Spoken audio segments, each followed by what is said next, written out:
Okay, so next naman natin ay ang design ng column, no?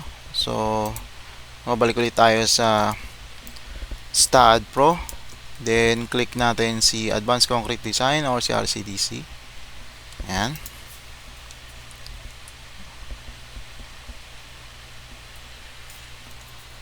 So select RCDC, then accept.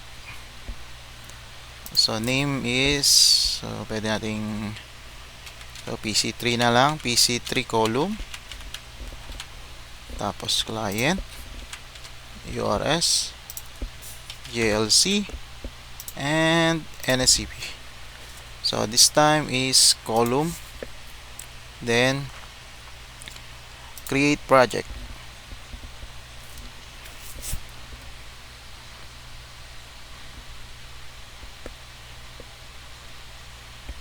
Ayan. So next na gagawin natin ay groupings, no? So kaso dahil yung ano natin is parang hirap niya i-group. Ano kaya to? 1, 2, 3. Subukan natin, no? So ito, saka ito. So i-group ko to.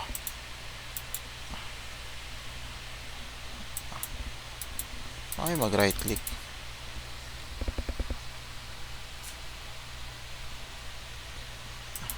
Okay, kailangan nakatutok siya doon sa column, group column. So ayan, pumede naman.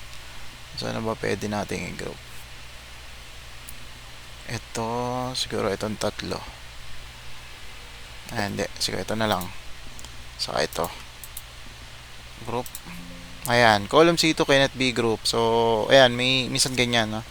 So kapag ayaw, so wala tayong magagawa. So kumbaga hindi siya compatible maging magkagrupo. So ano ba pwede natin magkagrupo?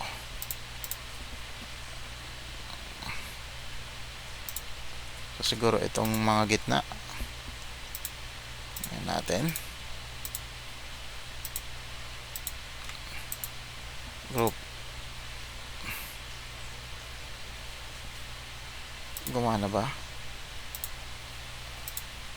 Gumana. So ito magkakagrupo. Ano pa ba? So irregular kasi yung ano niya, yung building. So kaya mahirap i-group, no? Pero usually kung regular shape ng building, so madali lang, no? So yung mga corner, pag sumasamahin niyo yung mga corner, tapos yung mga inner na perimeter, so pag sama-samahin, tapos yung mga interior, no? Interior column. So dito kasi medyo mahirap. So subukan ko ito. Ayan. So para sa batong groupings, no?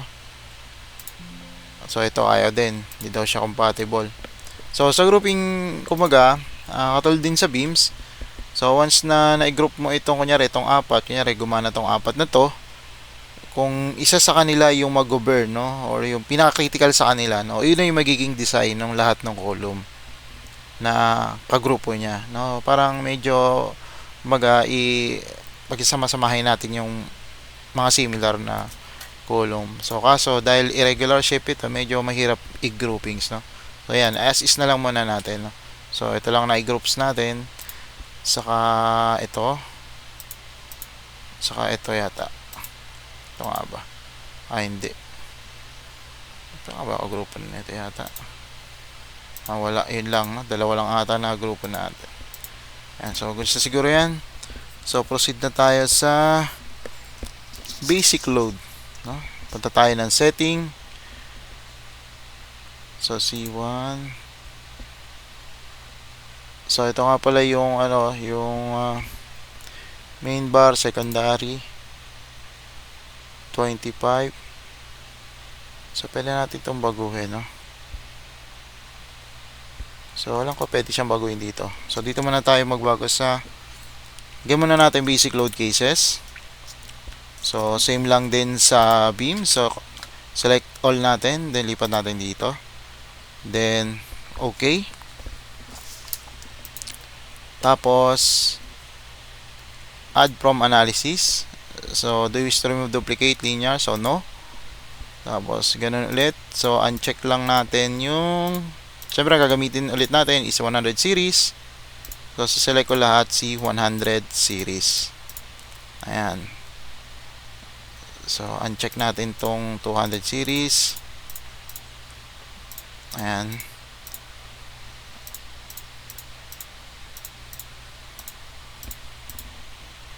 Okay, so 100 series na siya lahat. Then, okay lang. Next ay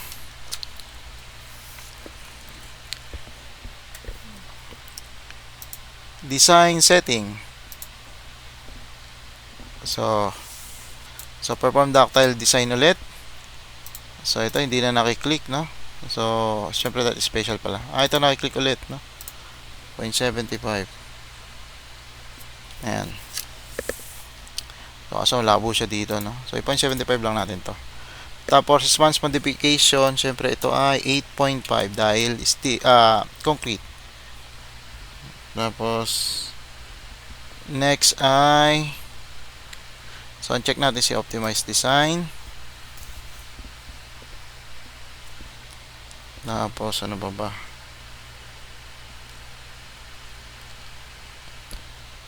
Perform. So, goods na yan. Okay. Next ay reinforce setting. So, dito naman ay baguhin natin ito. So, maximum natin is 150 lang. Tapos, ito ay gawin nating prepare the bar spacing 100. 100. So, nagbi-blink siya doon, no? Ayan. So, kasi nga, ilan natin dito, 150, tas nandito 200. So, magbi-blink talaga siya. Okay, tapos ano pa? Link spacing, 100 and 150. So, may duktungan.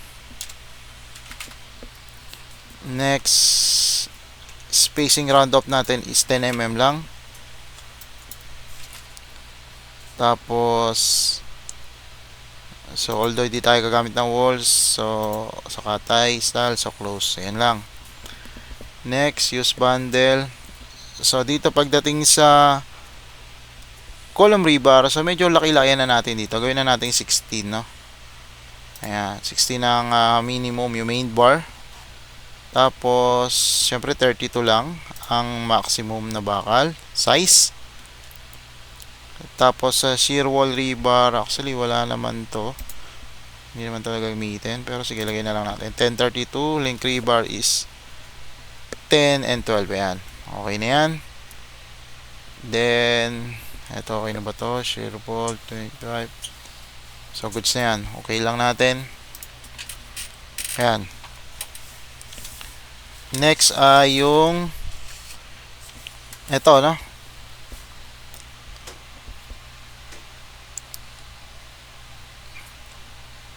Column reference. Ito wala yung ano natin. Column size, level data. Ayun.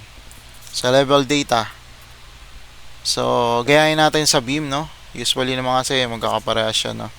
Yung beam sa column. So, pagka umorder tayo ng bakal, so, yung pang stirrups natin, yun din yung pang ano natin, no? Anilyo rin natin sa column. So, pero main bar natin is grade 60. Tapos, ang ating pang shear ay ginamit natin sa beam is 227. So, gawin na lang natin itong 227 para same. Ayan. Tapos, ang concrete cover is syempre 40 lang, no? 40 ang nasa standard natin.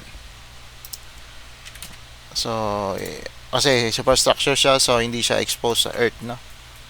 So, next naman is dahil C28 ang ginamit natin sa beam, so malamang sa malamang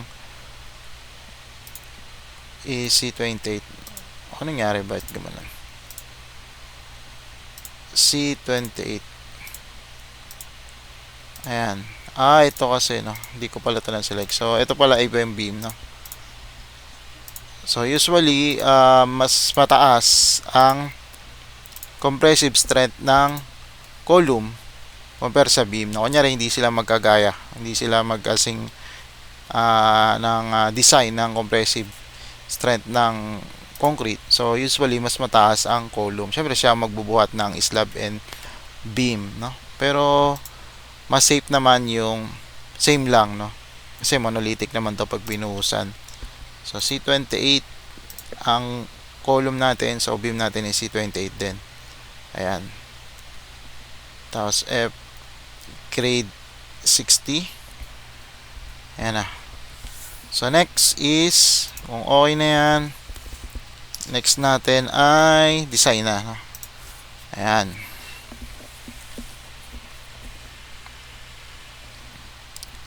So ayan, so medyo marami-rami, no?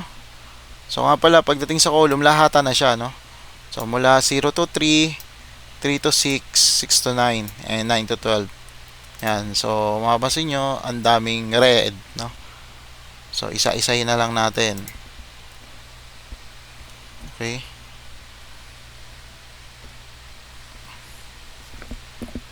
Parang gagawin natin dito. So unahin ko muna to. Redesign column.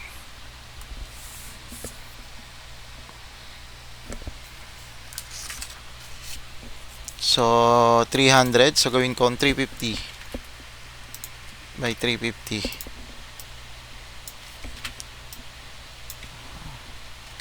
Ayan, so pwede siyang i-cut, no? So ito naman ay C28, so okay lang, redesign. Ayan, so ano na siya, nag green, so accept lang. Ayan, no? So iisa-isahin. So, pwede naman sigurong i-save B. Ayaw. So mag 350 muna ako, 350. Tapos saka ako i-copy, tapos i-ano ko to, then save, then redesign. So ganun lang gagawin ko, then accept. Ayan, so iisa-isahin lang, no? So redesign column 350, 350. So ulitin lang yung procedure. Save, redesign. Failed at level. So eto, so meron siyang, saan nga ba to?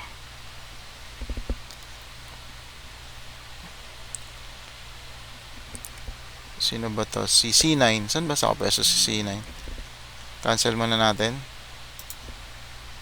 So si C9, medyo malaki nire-record ni C9. Ito si C9. So inner, no? Inner column siya. So balik tayo kay design output kay C9. So hindi kaya ng 300, so baka 400 ng kanyang kailangan. Tingnan natin. So redesign. So ayun. So yun nga, medyo malaki ang kanyang requirement. So 400 ang kanyang kailangan. So next, 350 by 350, copy, paste, redesign, accept. Next, redesign column 350, 350. So medyo marami-rami lang, no? Pero okay lang yan, no? Tsagain na lang. Redesign column 350, 350, copy, paste, redesign. Ayan, so may failed na naman. So sino to? Si C12. So saan kayo nakapesto si C12? Close ko muna to. Si C12, ayun, yung ka-opposite ni, hindi naman ka-opposite. Kung ito si C9 at si C12, so medyo inner din siya, no? So nagre-require siya ng mas mataas, no? So ayaw niya ng 350, so syempre try natin 400. Ayan, then copy, paste, redesign. Ayan, accept. So nga pala, so once na, so katulad nito, meron tayong mga binago, no? May mga binago tayong sizes ng column. So kailangan natin bumalik sa STAAD para maging synchronize yung ating structural analysis saka yung ating RCDC design. So dahil nag-a-adjust na tayo rito, So dapat pag okay na to, so kailangan nating bumalik sa istaad, no, para i-update, no, yung mga sizes ng column, no. Doon sa beam walang problema kasi hindi tayo nag-adjust sa beam, no, ng roof deck lang. Ito marami tayong in-adjust, so need to update the syempre iraran mo ulit yon, kailangan mo ulit papasahin ng story drip and soft story, pero malamang sa malamang papasa naman na yon. Okay, so balik tayo, tuloy lang natin. 350 copy paste, redesign, ayan, fail. So 400 na yata to. Ano na ba to? 13. So unlock natin. So pag ayaw nyo ma-edit, unlock nyo lang, ha. Then redesign, ayan, na-accept na si 400. So sa 13, so actually kung magkakalayo naman tong pose, medyo hindi naman to pansinin yung 350 saka 400, no. Ngari ano lang yan, napakapal lang yung palitada,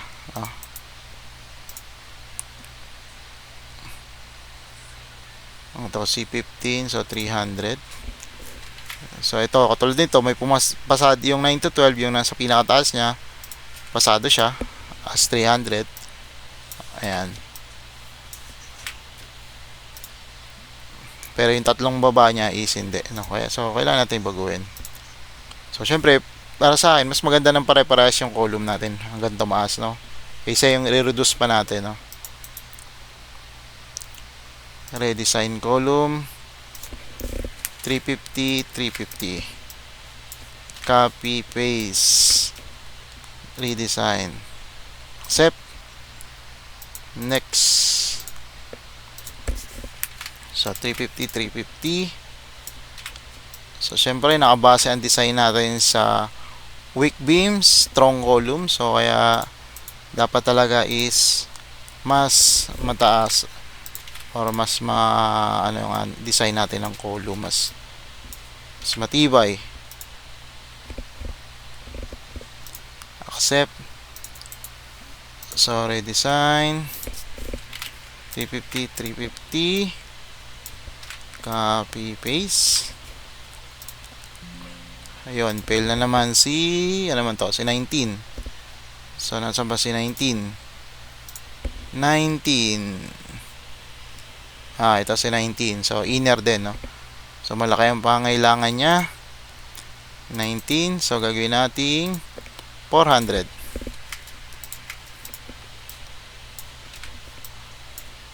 Ayan, redesign. Yes, accept. Next, C20. So basta yan niyo muna yung kasunod lang, no. Para at least ayan, kailangan ko i-unlock. Pag hindi nyo kailangan nyo lang i-unlock.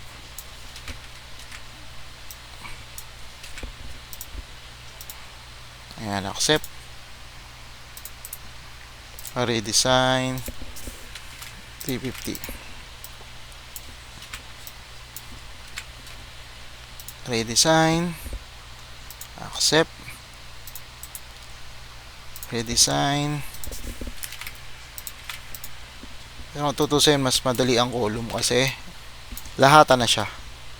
So hindi katulad ng beam, so per layer siya.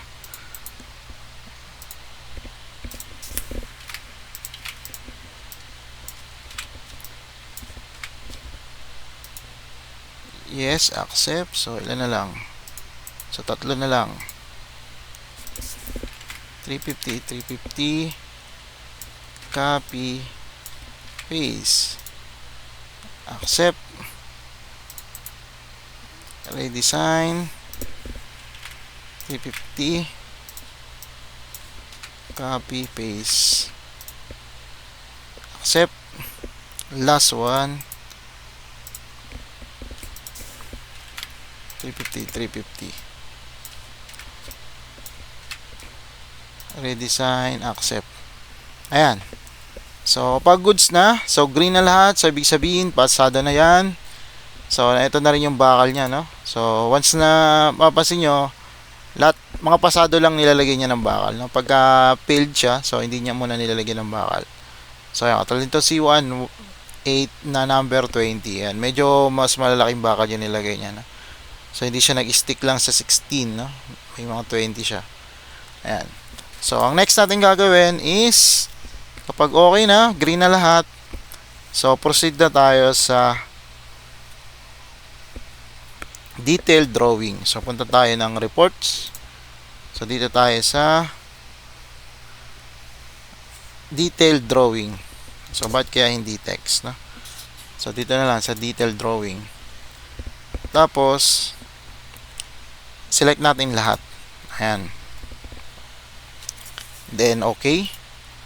So, para lumabas dito yung ayan, yung pinaka column schedule, no? Ayan. Ito na pala lahat yun, no? Ayan. So, nagsimula siya sa 0 to 3. Ayan. So, ito na rin yung kanyang ties, no? Column ties. Ayan, nandyan din yung design niya. So, kompleto na, no? Ayan. So, gagawin mo na lang is kung paano mo to ilalagay sa drawing, no? So, syempre, paano natin to extract? So, syempre, kailangan na natin i-save tong project. So, save muna natin. So, eto, nasi-save na lang to doon sa mismong folder nung staad, no? Yung staad, syempre, yung folder, yung staad, ilalagay nyo sa isang folder. So, pagka nag-RCDC tayo, doon din siya mismong nasi-save, no? Tapos ito, gawin na lang nating ano ba to? Column schedule. Ayan, column sched. So, desktop save. Ayan. So, hindi ko nabubuksan sa AutoCAD, no? So, naman is sure na mabubuksan sa AutoCAD at editable, no? Okay, so yun ang kagandahan niya. Next.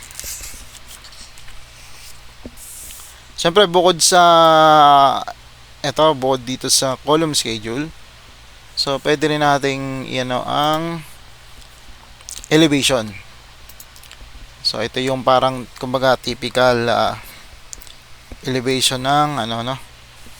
So, kung river engineer ka, so, mas maganda, extract mo lahat. Pero kung ikaw ay magpo-produce lang ng drawing, no? So, pwede ka mag-select lang ng isa, no? Para lang ma-edit mo yung typical, no? Typical elevation. So, ayan, katulad yan. Siguro, C1 and C2, click na lang natin para dalawa. Okay? Then, i-okay lang natin. Tingnan natin yung itsura ng extract nito. Ayan. So, nakaayos na siya. Ayan. So, nandyan, naka-specify yung spacing ng kung ilang bakal, no? So, ito. 4 na number 10. Actually, ito ay sa ties to, sa ties. So, main bar na ito. Which is nandun yun kanina, no? Sa schedule, no? So, ito is yung elevation, ang ipapakita dito yung spacing ng ties, no? Ayan, nakalagay, oh. Number 10 at 120 center to center, no? May mga ganyan, no? Ayan. So, kung river engineer ka, so syempre mas maganda extract mo lahat yan para at least kapag pina-actual mo na to, so meron kang guide na, no? May susundan yung mga steelman, no? Ayan. At the same time, so pag ikaw ay mag-rebar cutting list, no? Medyo detalyado, no? O, nakita nyo, pati yung hook niya nakaayos na. So, and kung saan siya mag-splice, ayan. So, kaya ganda siya, no? Tapos ito, sinama niya na rin yung puting, which is actually, inisip niya kasi puting yun, pero hindi tayo puting na, no? Kumbaga, may hiwalay pa tayong substructure design, no? So, pero dyan, inassume niya na puting kasi may ilagay tayong support doon. Next, bukod sa drawing na yan, so, pwede tayong pumunta ng, so, hindi ka, save ko ba? Sige, save ko na rin to. So, ito ay column elevation. Ayan, save. Next, punta naman tayo sa BBS, no? Or bar bending generate BBS. So, dito naman is dito na yung rebar cutting list, no? So, pwede nating i-select lahat. Actually, dapat naman talaga lahat kasi nga rebar cutting list na to. Tapos dito ay maximum rebar length, yung 12. So, ito yung ano, no? So, pag nilagay mo 12, ibig sabihin, ito yung ano, no? Yung tawag na ito, commercial length, no? So, ano ba commercial length na available? Di ba? 6 meters. Sunod ay 7.5. Next is 9. Then 10.5. Then last is 12. So, pag nilagay mo siyang 12, so, ibig sabihin, maximum, so, pwede siyang pumili ng mas maikli, which is yung mga 6 meters, 7.5. So, kung saan siya mas makakatipid, no? Kaya nga tayo nagkakaroon ng rebar cutting list para ma-minimize yung waste, no? Waste nung sa cutting, no? So, kaya ito, sineset natin yung maximum. So, depende ito sa availability ng market, no? Pero usually naman kung magre-recta ka sa planta, so, pwede mong ilagay talaga ang 12, no? Pero kung ang project mo is sa ano ka lang pupunta, sa mga ordinaryong hardware, so need mo tong gawing 6. So, ibig sabihin, laging 6 ang yung available na commercial length, no? So, dito, ilalagay na lang na muna natin ng 12 kasi yan naman talaga mas economical, no? Pag gagamitin natin lahat ng commercial length na available. Okay? Next. So, ano pa mababaguhin natin? So, ito, drawing, rebar shape, band element. Ayan. Next is, so, ayan. So, generate lang natin. So, ibibigay niya na yung rebar cutting list, no? Kagandahan niyan is, diba, generate lang niya. Dati yan sa amin, mano-mano pa kami niyan, ino-AutoCAD din, no? So, matrabaho yun. Imagine mo, per poste. I-imaginein mo yung mga splicing na ganyan, no? Tapos, ihiwa-hiwalayin mo siya. I-order mo siya as is na hiwa-hiwalay. So, medyo nagahang, medyo malaki na kasi. Ayan. So, at least, diba, detalyado. Ayan, unahin natin to, elevation ng C30. Ayan. So, ayan, nandito na yung kanyang cutting list. So, nandiyan na rin yung kanyang bar shape. So, wala ka nang gagawin, no? I-order mo na lang, no? Kung ikaw ay rebar engineer sa site. Ayan. O, nandiyan na rin yung mga kanyang dimension. Ayan. So, save ko na rin to. So, ilagay ko na lang is column cutting list. So, actually, cutting list na rin siya eh. Then, save. Ayan. So, ano pang pwede?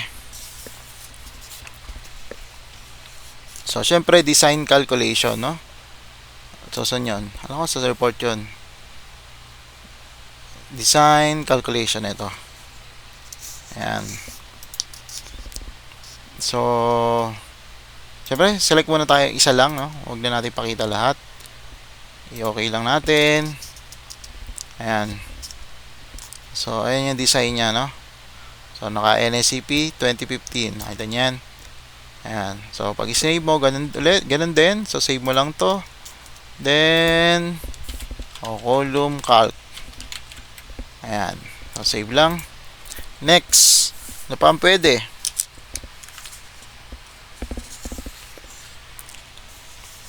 So, bill of quantities, no? Kaparas na yun sa ano, no? Bill of quantities. So, kailangan lang natin alamin kung ilan ang per cubic meter ng 28 megapascal na strength. So, assume natin, kunyari, 5,000. Ayan. Tapos, itong bakal. So, kunyari, yung 414 is 60 per kilo. Tapos, ito ay So, syempre, ano lang to, nahula ko lang, no? Kunyari, ang 227 ay 50. Ayan. Tapos, itong plan, area, kunyari, 75. Ayan. Tapos, ang shuttering is 100. Then, okay lang natin. Ito pala. Click natin to lahat. Ayan. Then, okay. So, ayan. So, meron ka ng magkakaroon ka na ng ano, no? Ng rough estimate. So, makatotohanan ba? 3617. So, parang hindi makatotohanan. So, 8, ano ba to? 8 million? 865? 865,000. Parang mali yung pagkakasulat niya dito. Ito, 179,000. Parang mali yung ano niya, no? Dapat 179,250, no? So, ayun. Siguro may bug, no? Mali yung pagkakaano niya dito. Ayan. So, ayan ang BOQ niya. So, ano pa ang pwede? Pwede nating extract. So, wala na, no? So, ayan lang. Tingnan natin kung may BOQ. Ayan. Meron mga palang ano yun, no? BBS.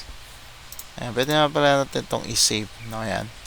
Okay. So, kailangan nyo lang alamin kung ano yung sa mga typical na ano natin na structural plans. So, kung ano ba yung mga usually included doon. So, yun lang natin isama natin. Yung iba, more on sa documents, no? Sa documents natin, sa ano, no? Sa pag-estimate, sa pag ano ng ano. Okay?